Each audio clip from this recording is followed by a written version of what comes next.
नमस्कार दोस्तों। आज हम बात करने वाले हैं सुप्रीम कोर्ट के उस निर्णय की जिस निर्णय ने पूरी आरक्षण व्यवस्था को देखने का नज़रिया बदल दिया। सुप्रीम कोर्ट का ये निर्णय किस संदर्भ में आया था और सुप्रीम कोर्ट के इस निर्णय का आगामी प्रतियोगी परीक्षाओं में आरक्षण व्यवस्था पे क्या प्रभाव पड़ने वाला है। दोस्तों, सबसे पहले हम बात करते हैं ये निर्णय किस संदर्भ में आया। अगस्त 2022 में राजस्थान हाईकोर्ट के द्वारा junior judicial assistant clerk grade second की 2756 पदों पे वैकेंसी निकाली गई। इस वैकेंसी में चयन प्रक्रिया थी वो 2 स्टेज थी। एक इसमें रिटन टेस्ट था जो कि 300 मार्क्स का था और टाइपिंग टेस्ट था वो 100 नंबर का था। दोस्तों, इस एग्ज़ाम के बाद में जो रिजल्ट आया उस रिजल्ट में जनरल कैटेगरी की मेरिट है वो रिजर्व कैटेगरी से कम रही थी। अर्थात जनरल कैटेगरी की मेरिट रही थी 196 नंबर, एससी की मेरिट रही थी 202 नंबर, ओबीसी की मेरिट रही थी 230 नंबर और ईडब्ल्यूएस की मेरिट रही थी 224 नंबर। अब प्रॉब्लम सारी यहीं से क्रिएट होती है।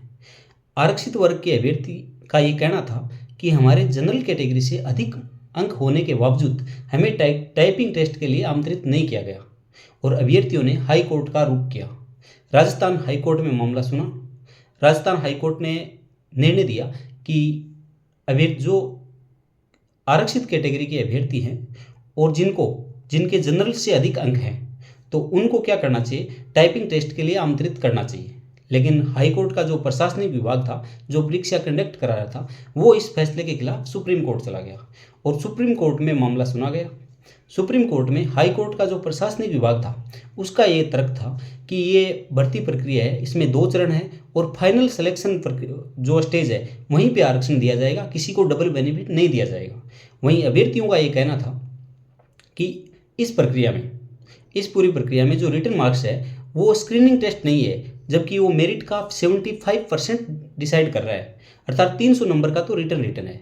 तो इस बेस पे केवल और केवल आप ये नहीं कह सकते कि ये स्क्रीनिंग टेस्ट है। तो हमें इस जो ये प्रक्रिया है, हमें जनरल से ज़्यादा अंक है हमारे, तो आपको हमें इस प्रक्रिया में शामिल करना चाहिए। अब सुप्रीम कोर्ट ने इस पूरे मामले में क्या कहा। सुप्रीम कोर्ट ने ये कहा कि आरक्षित वर्ग का कोई भी कैंडिडेट जिसने आवेदन करते समय आयु सीमा में छूट या फीस में छूट या किसी अटेम्प्ट प्रक्रिया में छूट का अगर जो आरक्षित वर्ग का लाभ नहीं लिया है और यदि उसके फाइनल मेरिट में या फिर किसी भी रिटन एग्जाम में जनरल वर्ग से अधिक अंक आ रहे हैं तो उसको जनरल लिस्ट में शामिल किया जाना चाहिए। अर्थात आरक्षित वर्ग का कोई अभ्यर्थी यदि सामान्य वर्ग में आता है तो ये केवल और केवल डबल बेनिफिट नहीं है, ये माइग्रेशन नहीं है, ये योग्यता का समान है। और ऐसी स्थिति में ओपन कैटेगरी का मतलब है या फिर बात करें जनरल कैटेगरी का मतलब है ओपन कैटेगरी। ओपन मतलब सबके लिए ओपन, ये किसी के लिए गोपनीय आरक्षण नहीं है। जनरल में होने का मतलब ये नहीं है कि जनरल के लिए विशेष कोटा है, इसमें किसी भी कैटेगरी का अभ्यर्थी या कोई भी आरक्षित कैटेगरी का अभ्यर्थी उसमें आ सकता है।